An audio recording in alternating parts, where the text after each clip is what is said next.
সমস্ত হোটেল তক ডুবে গেছে। দেখো হোটেলটাই ডুবে গেছে, একদম কুয়ার মতন হয়ে গেছে। দেখো এই একটা হোটেল আছে, আর তো দুটা হোটেল তো ভাঙিয়ে গেছে। এই হোটেলটায় আমরা খাবার, এই যে বন্ধুরা আমরা চা খাতে চললাম। দিনভর গাড়িয়ে ঘুমাইছিলাম, গ্যাসে একদম মাথা খারাপ। আমি আছি, আমাদের কোম্পানির সমর পান্ডেজি আছে, আর একটা বিহারি ভैया হ্যাঁ।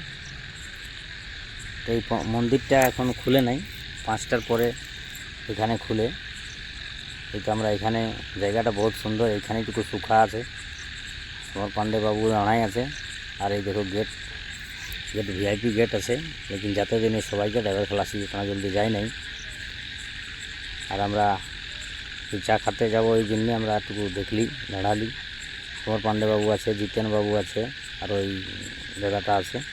আমরা সবাই চা খাতে বাইরেছি। দিনভর একদম পেরেশান গরমে। আর এরপরে চা খাই আমরা ফির গাড়িয়ে যাব না, তো এখানে ব্যাটারি চুরি হয়ে যায়। এখানে আমাদের দু একটা গাড়ির ব্যাটারি চুরি হয়েছে। তো যাই হোক, এই দেখো বালকার গাড়ি দাঁড়াই আছে, এটা সিমেন্ট ডাস্ট আছে, স্লেক। আর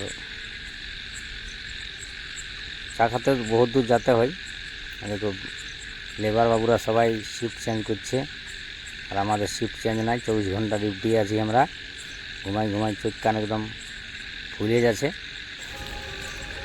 এখানে কিছু সাপ টাপ বসে যাক, কোন দিকে সামালেও দেখা পালি নেই।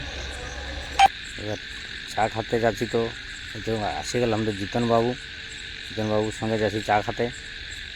চা খাই আসবো তাড়াতাড়ি গাড়ির পাশ, হয়তো সেই গাড়িও ডিজেল ফিজেল বাড়ি করে আনলেই, ব্যাটারি খুলে এলেই সমস্যার শেষ নাই। রাত 2টা তক জায়গা থাকতে হয়, দিনভর ঘুমাতে হয়। তারপরে মনে আছে কি, গাড়ির পাশে না থাকলে পার্কিং দূরে আছে, গেটের সামনেই আছে, লেকিন এখানে চুরি চামারি হয়।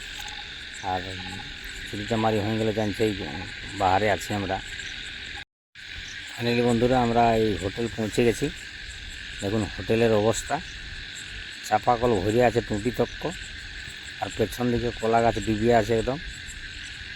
আমরা আসতে ফ্যান চালান দিল। যাই হোক 2 লোক আছে হোটেলে, এখানে রাইতে খাতে আসবো, চাহে পার্সেল করাবো। একদম ধোঁয়া মাজার কোনো অসুবিধা নাই।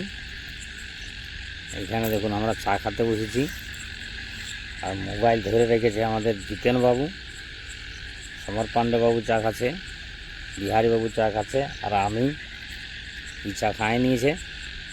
তো ভিডিও যদি ভালো লাগে তো অবশ্যই শেয়ার করবেন দাদারা। আমরা চা খাই চললাম গাড়ির পাশে। দেখো রোডের ডাইনে বাঁয়ে যাওয়াই যাবে কি নেই, জলে একদম খোঁচাখচি ভরে আছে একদম। রোডের সাইডে যাচ্ছি। বিহারবাবু পকেটে কিছু বাড়ি আছে। দেখো এখানে রেল লাইনটার উপরে জল যাতে ছিল সকালবেলায়, এখন যাই কমে গেছে। আমাদের দিকে হলো তো এখানে মাছ চৌকিছে, জাল আড়া হয়েছে, এদিকে তো জাল চালা দিল না। যাই হোক ভিডিওটা বড় হয়ে গেছে, নেক্সট ভিডিও দেখতে পাবেন। দাদা ভাই চ্যানেলটিকে সাবস্ক্রাইব করে নেবেন, পুরুলিয়া ড্রাইভার ব্লগ। আপনাদের সহযোগের দরকার। নমস্কার।